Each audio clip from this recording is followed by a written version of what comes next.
Ladies and gentlemen, you're listening to the Mackay T Podcast. Here are your hosts, Ryan Mackay and T Davis.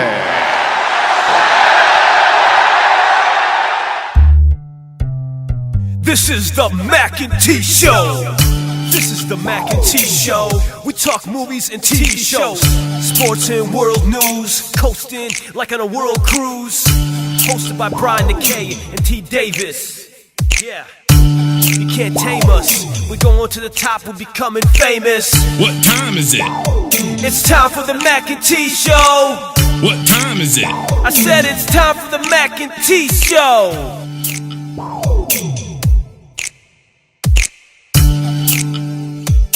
Welcome back to the Mackay T Show podcast.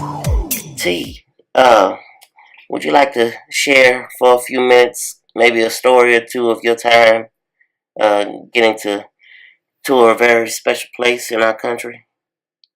So, people, this Friday I was blessed to be able to go with some of my students and colleagues to the African American Art and Culture Museum in Washington, D.C.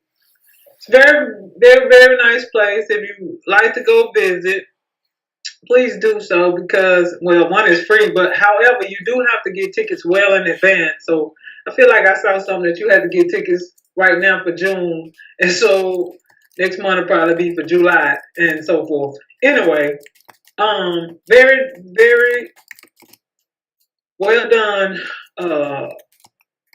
It was nice to be able to the one of the architects that her firm, and she was she coordinated, she was the lead architect on the project that built the museum, and she came and talked with us, and she was project took 8 years, which is crazy, right? It might have taken longer than that, but to build it, like they had to bid for it, and then after you get the bid, or you the top 6 in the nation, you gotta put your specs for it. So they grinding and trying to figure like we're gonna do this, we're gonna do that.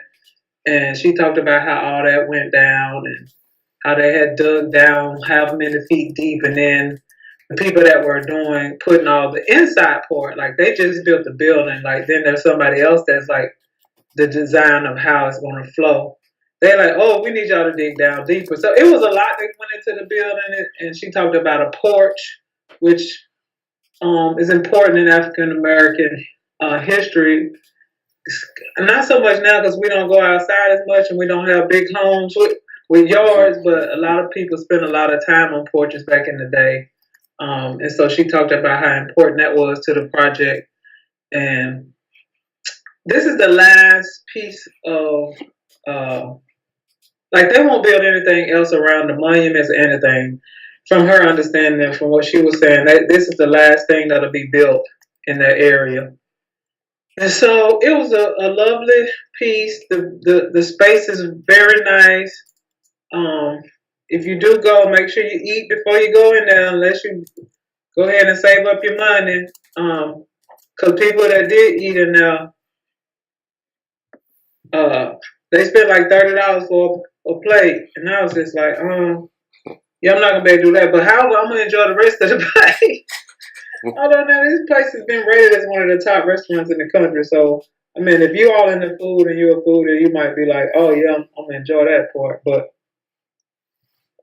be mindful of that if you go with children and all. That you might want to take the extra money because it's gonna take. I mean, I didn't see everything, and we were there from like 11 to 5. So it takes a while. If you like me and you feel some kind of way when you see all the stuff about slavery, get your mind right because you're going to see it all. Like they show a lot of everything. So yeah, very nice. It was a good experience, good trip, good time with people that I work with, but you don't get to kind of hang out with. Mm-hmm. So yeah. Very nice. I know that's one of the things on my bucket list to see. So I definitely Definitely gonna try and get up there Yeah, try sometime. to get up there. Make sure you get the tickets. You probably can get them now for July. Well, hey, that's a good thing. That means a lot of people's interested in seeing it. Yeah, it's so many. It was and they keep the flow of it really nice. Certain like you can take pictures in it and all. I took several pictures. You can take pictures. The only place that you couldn't take pictures was in Emmett Till's little section. But you can take pictures everywhere else. Like they didn't, or video, or whatever. They didn't like.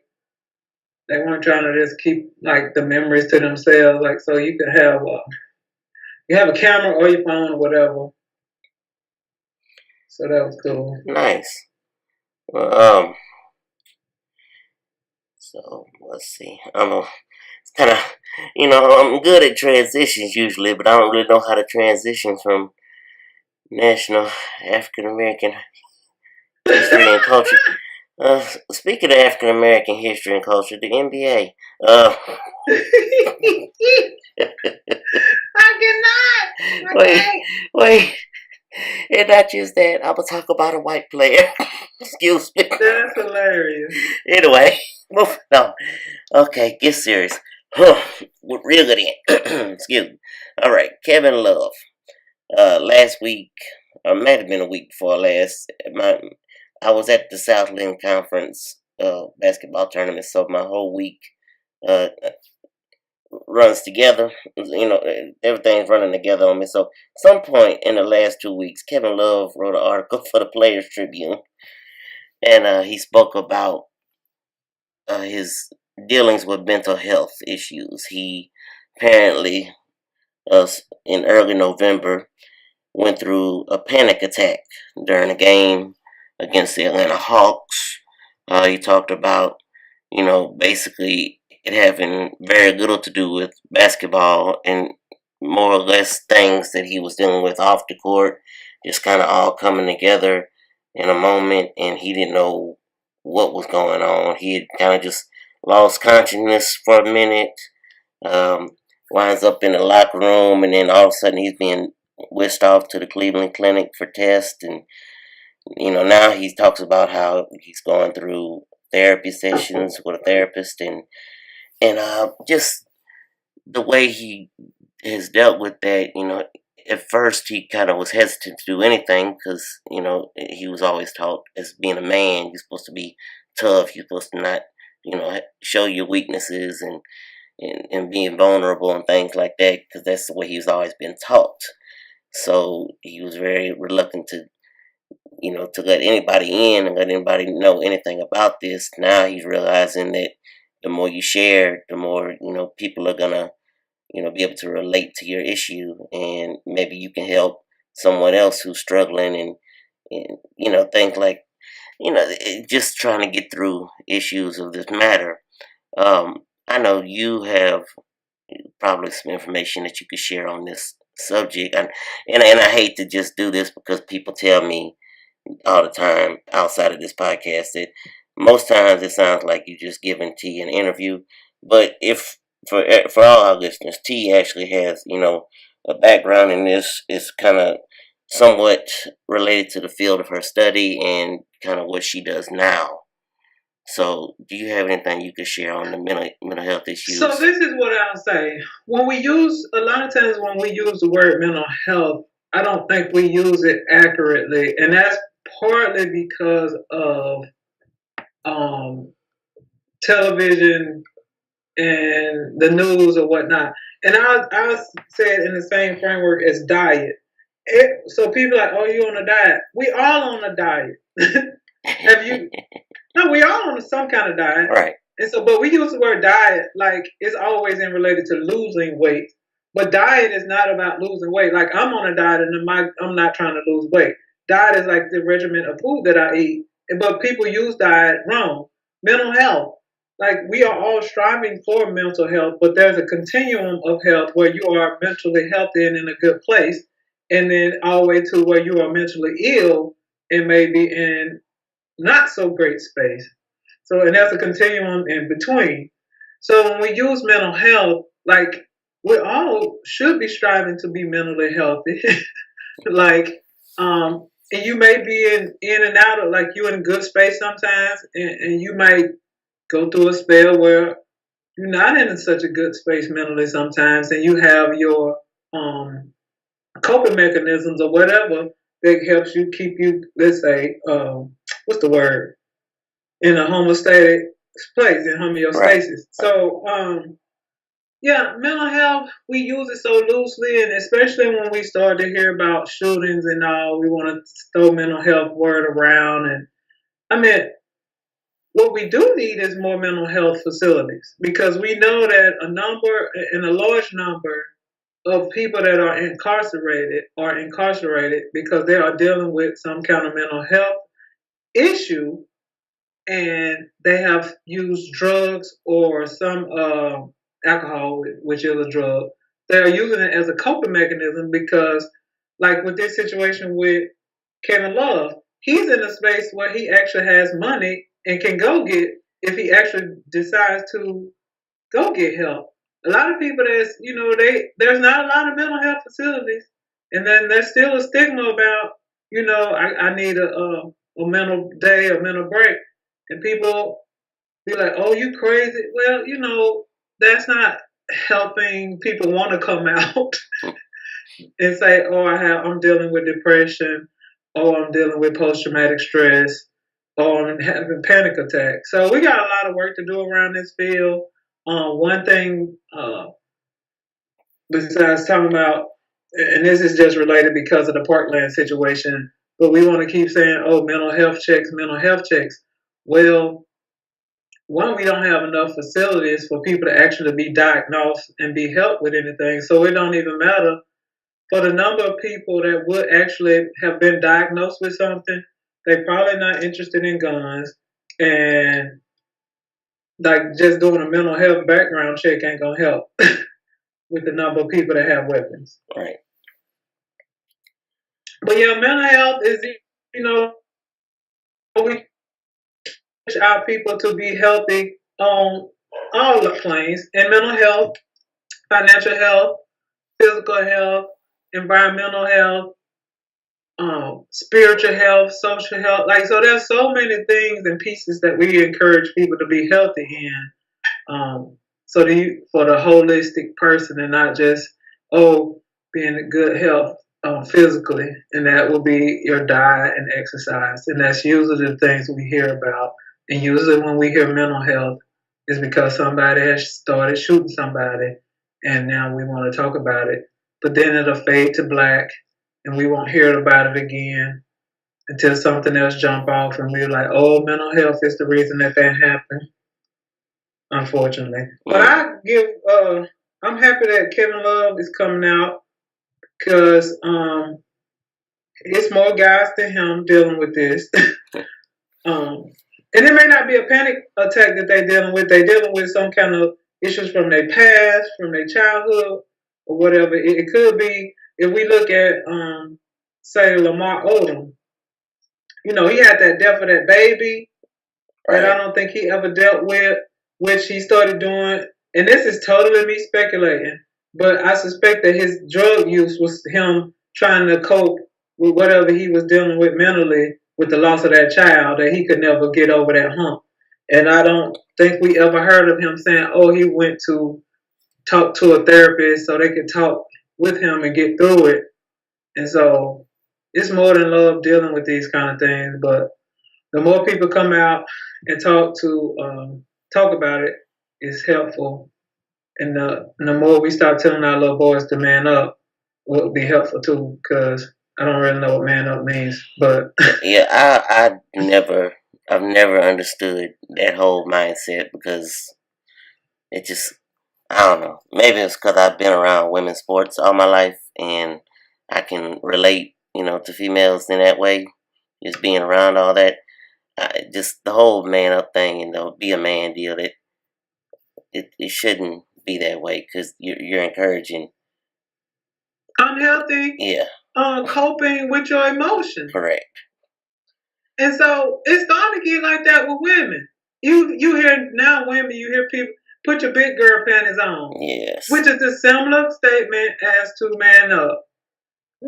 If you need to cry, go have a good cry. It's good for your soul. It It's clears healthy. out your Yes. I mean, it's been proven that it is healthy. You go have a good cry. Most people feel better. Yeah. They might not want to do it, but usually after you have a good cry and let that flush all out, you feel a little better. But holding it in is not going to be healthy. And so, but we tell, don't cry. It's going to be okay. Well, whether it's going to be okay or not, go ahead and cry and get that out your system. But yeah, I mean, I know people now, like recently I had on Stop the Sigma little band, and people was asking me what it was about, and we were talking about mental health and trying to make it not so taboo to talk about. And then you hear people saying, oh, well, yeah, I want one because I'm dealing with this. I want one because I'm dealing with that. And people dealing with a lot. And while you might look at social media and look at their pages and think they got the best life ever, well, that's all they put on there is the good stuff. People rarely putting how awful their life is on Facebook and Instagram. Mm-hmm. They want you to see how great their life is. And then you don't know when somebody commits suicide or something. They're like, what happened? I thought they were happy. Yeah, they weren't. Yeah.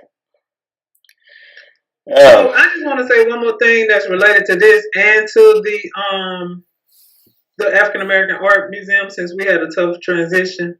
Go ahead. I thought it was interesting how, and this is the correlation, I thought it was interesting how he was like, for 29 years, I thought about mental health as someone else's problem. Right. Until it happened to him. And that was the same, like it's a quote on the wall in Emmett Till's little section of the museum where his mother says that when she would watch whatever was going down in the South with slaves, she said, and she always thought that it was just their problem in the South until her son went down to Mississippi and was murdered. And then she realized that it was our problem. So I found that to be a correlation. Not that you necessarily need one at this point, but no, that's a lot of people, feel like, oh, that ain't my problem until it happens to you. Yeah, you hear that way too often in situations in any walks of life. Yeah, and I don't want to keep harping on the school shooting, but none of the people at Parkland when it happened in these other places, they move on with their life. It's not in this small town, whatever. It ain't gonna happen here, and then it happens with this church shootings. Everybody be saying, oh, this I never thought that would have happened here. Yeah, that just to as you brought the school shooting, just to keep on that little theme right there. I know just this past weekend, just yesterday actually, a family member of mine who went on a interview at one of the local elementary / middle schools down here. They said that when they went to the interview, they didn't really know, where they were going, where the office was, so they went into a couple of different doors and wound up being the wrong doors. But literally, they could have walked inside the building. There was doors open all over the place. There was no one manning any doors. There was, classroom doors just wide open. I mean, there was kids, walking single file lines to, different places in the building, and if they wanted to, they could have, been, if they were the killer, someone.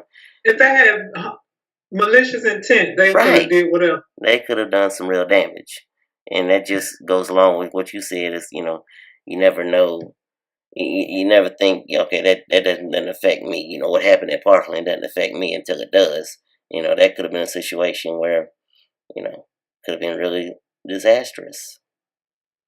And one of the things that you find is, so I don't know if you saw the Facebook post where somebody had put that this one nice school, I want to say they were in Minnesota, they had all these bulletproof doors and they had this smoke that comes down that could cloud up the hallway so you couldn't see. And the kids had this way of, they had some drill where they all knew how to get down and get behind their desk. And I think the school paid $400,000 or something So the one person that showed me the video, I was like, that ain't good. And she was just gung ho and thought it was the best thing ever. And I was like, it's not so much that it's not good because you have to do it. It's just the fact that most places can't afford to do that. We got teachers out here, and we talked about this on a podcast in the past. Mm-hmm. We got teachers out here using their money, the little bit of money they make, and trying to make sure that they have supplies. Right. So where are they gonna get some money to put $400,000 worth of bulletproof doors and all this other stuff in when they can't even buy paper and crayons and paints and pencils, tissues? Yeah. I mean, we got a lot of work to do, America. Like, because our education system, besides the shooting stuff, it's just bad. There's no reason for somebody that's not barely making money that got to be putting money or going on these websites begging other people that's philanthropic to fund them and pay for this and pay for that. You know, it's a site like that. Oh yeah. Your sister Yeah. My sister works at a low income school. And I don't know if it's just low income. If you ain't in the upper echelon, I think a lot of these places are like that. I don't know the correct wording for it, but I know it's just their funds are limited and because they're like, I think they keep grading out lower grades. I don't know how the grading system works with school districts, but they're always one of the lowest graded because of where they are as far as in their surrounding community and and their test scores, things like that. So because of their lower grade, they get the least funds out of every school district down here, and they basically have to do a lot of things on their own and be creative with what they can get on their own to be able to teach classes. So yes, definitely a problem. And that's crazy. Yeah. So anyway, on a lighter note, go to Lakers would beat Cleveland. All right, go ahead. And switching over to college basketball, that we've spoken about this religiously. Seems like since we started back, and even in seasons of our let me episode. get my bracket. Hold on. Oh no. We and even in seasons past, we talked about this whole college basketball and the pay. Whether or not to pay athletes. Well, there was an article I found interesting. It's on Deadspin. It's from I believe the author is Patrick Ruby. He talks about the title of the article. This is how to pay college athletes. He goes through different scenarios that people have brought up as far as would be obstacles in paying athletes. A couple of them that were my favorite. He talked about if we have a free market without some sort of pay framework and salary cap, smaller, poorer schools won't be able to compete with the power conference schools for the best athletes. And parity would be dead.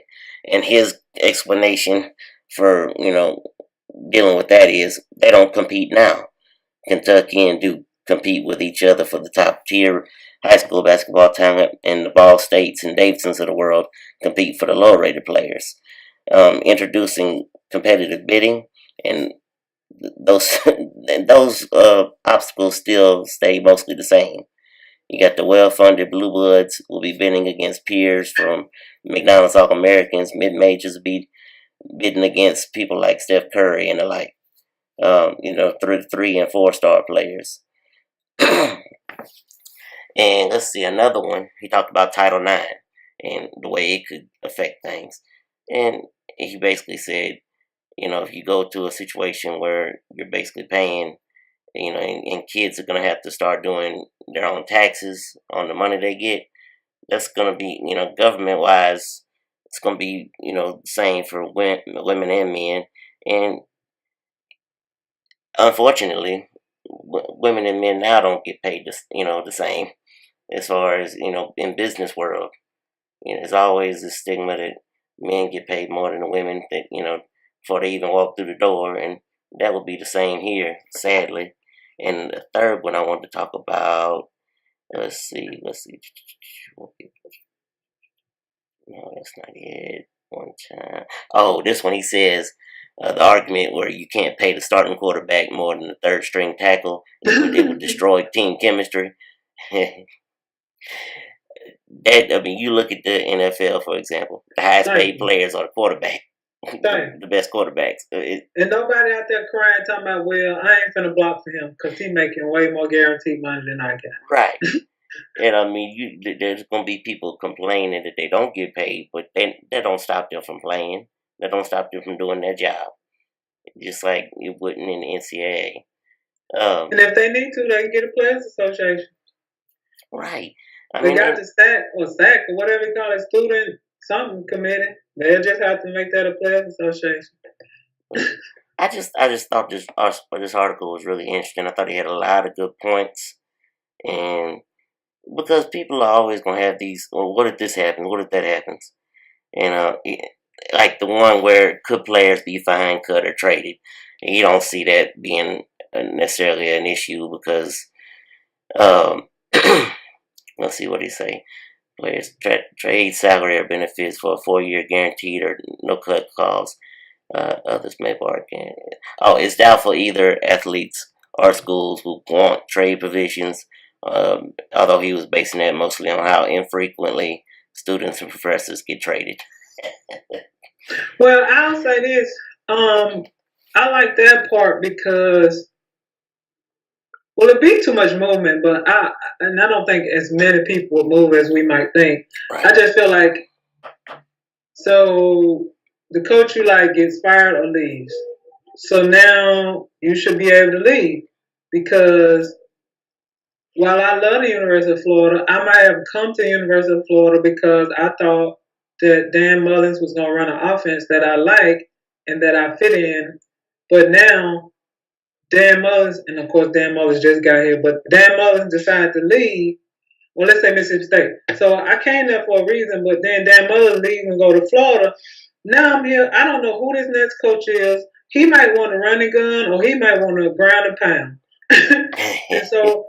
and I might want to run and gun. Now my skill set don't fit for this coach, and now I'm stuck here because the NCAA said I can't leave, but the coach has left. Right.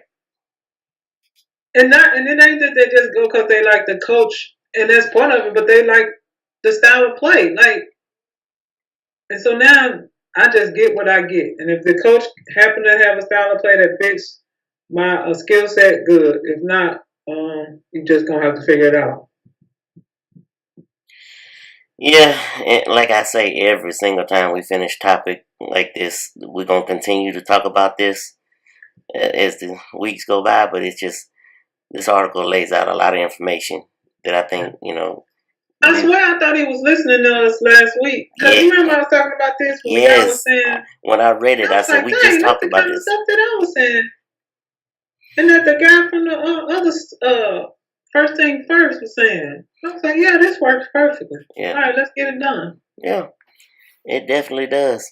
But staying with college basketball, the tournament bracket for the men's side was released yesterday. And I'm not going to sit here... Today, right?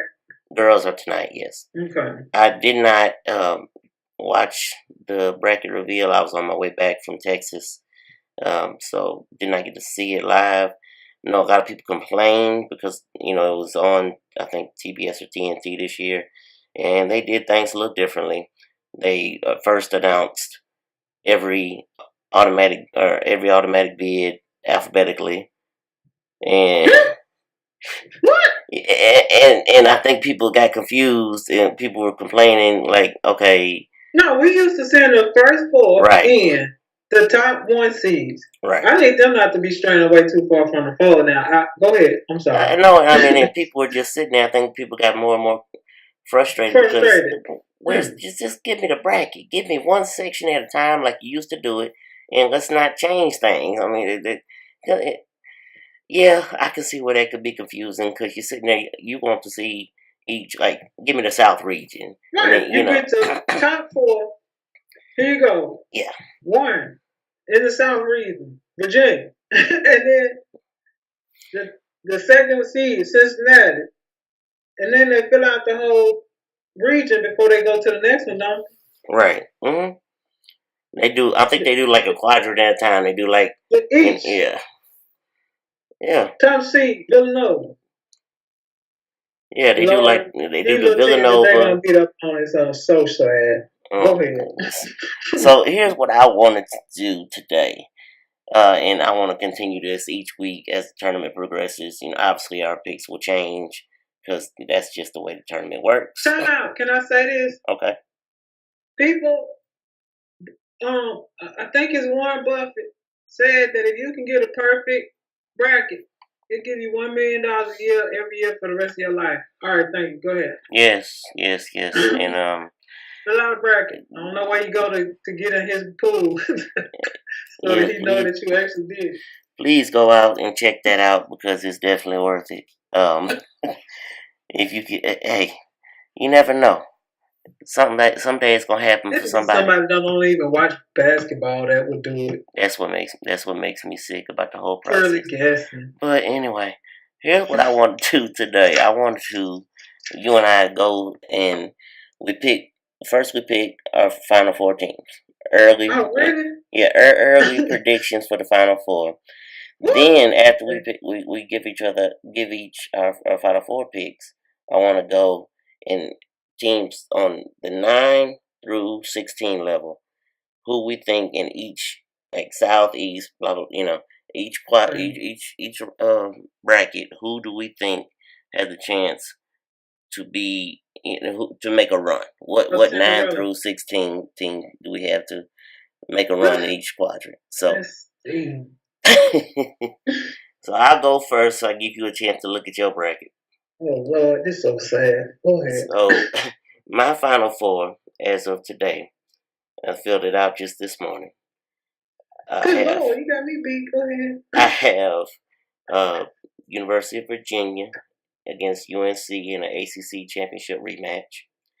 And on the other side, I have Mike White and Florida Gators playing against the school his dad is AD of, and that other school on Chapel, the Dukies. Yeah, that other school in Carolina, the Duke Blue Devils.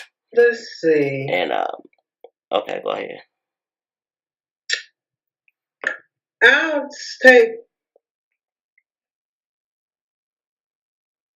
North Carolina. Seen them, I have seen these other teams. I think Virginia is tough enough to make it out. Although I think people are going to have problems. People are going to have problems scoring on Virginia. And that's the same thing with Cincinnati because they're a bunch of bruisers. I was like, these boys out here. Yes. I don't know if they're going to call this in the NCAA tournament or not. Y'all fighting a lot bit. Anyway, Virginia. I ain't seen Xavier, but I don't know that I want to go with them. I go with the North Carolina because of the coaching. They bracket don't seem to be too hard either.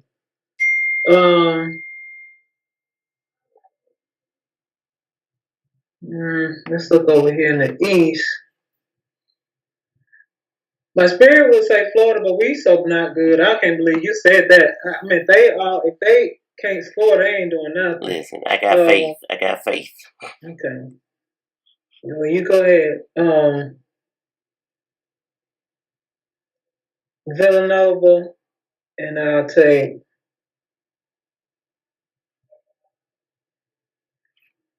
I've seen Kansas, and I've seen Duke, and I don't know that I like either of them.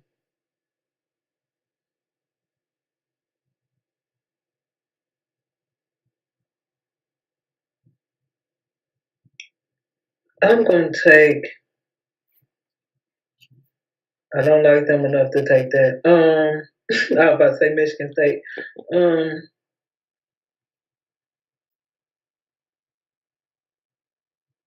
I'll take Duke right now.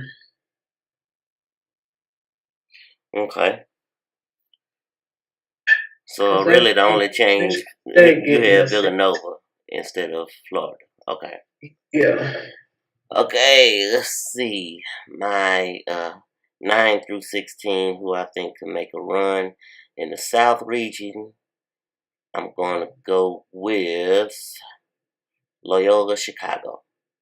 They have, I think, 5 or 6 players who all score in double figures. And not only do they score in double figures, they shoot 50% or better from the field.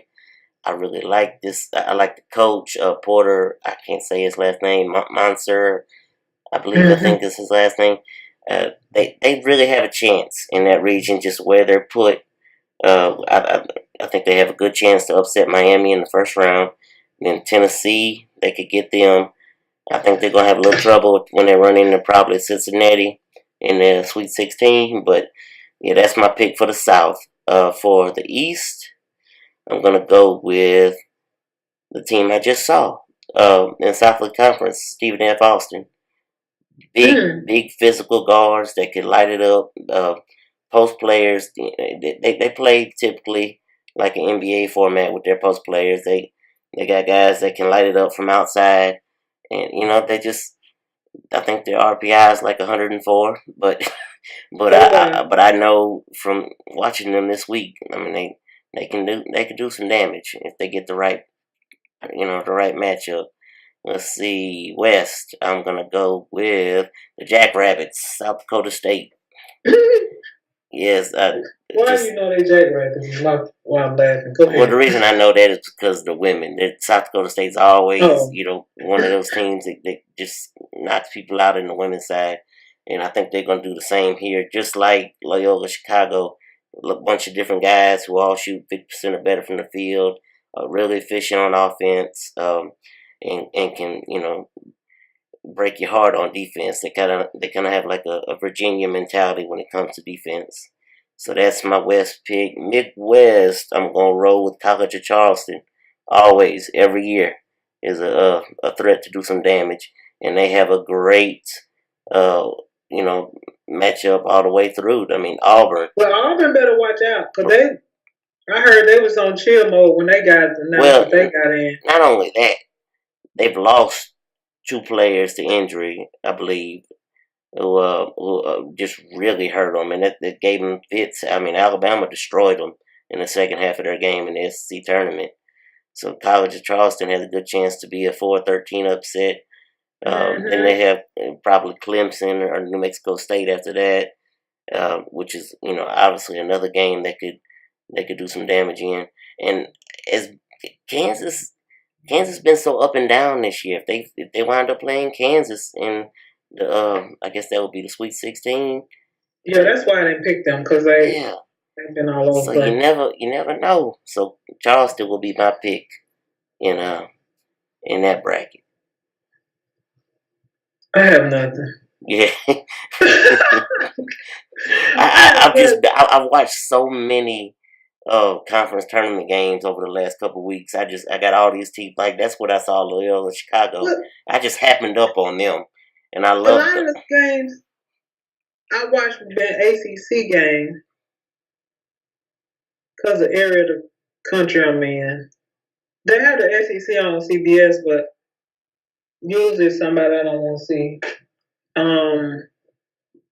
don't think Kentucky that good.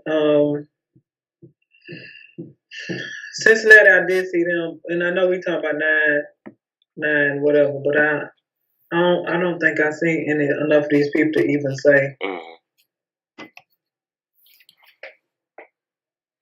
Well, that's fine. You'll be able to see them, Yeah, I have my CBS.com on my computer. Right. So you'll be able to catch some games and next week.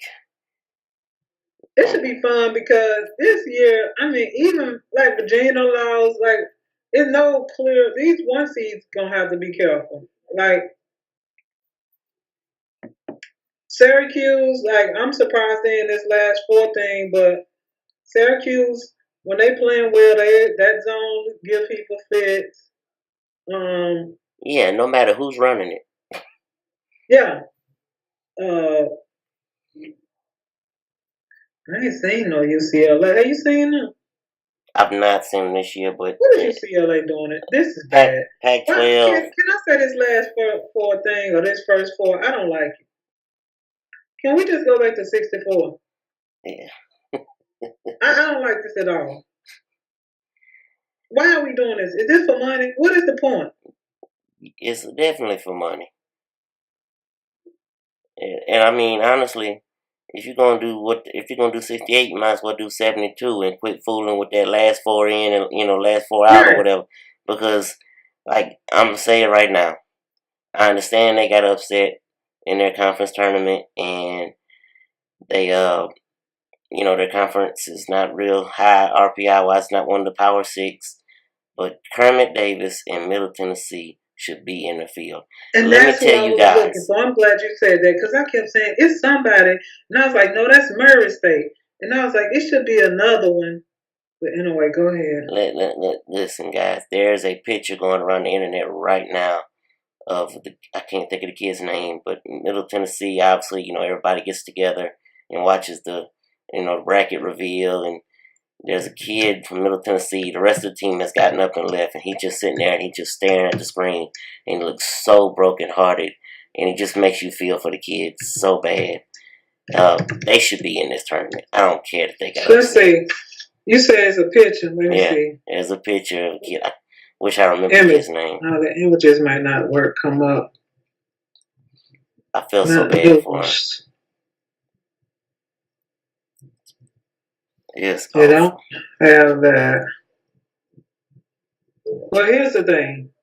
When Jalen Rose was talking crazy out of his head about them sitting out, when you go to the NCAA tournament, it's fun. It's something like you don't want to miss it. I know somebody might need to take a stand. They're going to have to take it during the year because you can't take it now.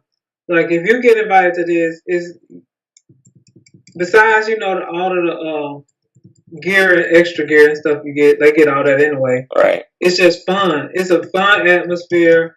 Got your band out. It's totally different atmosphere from your conference tournaments.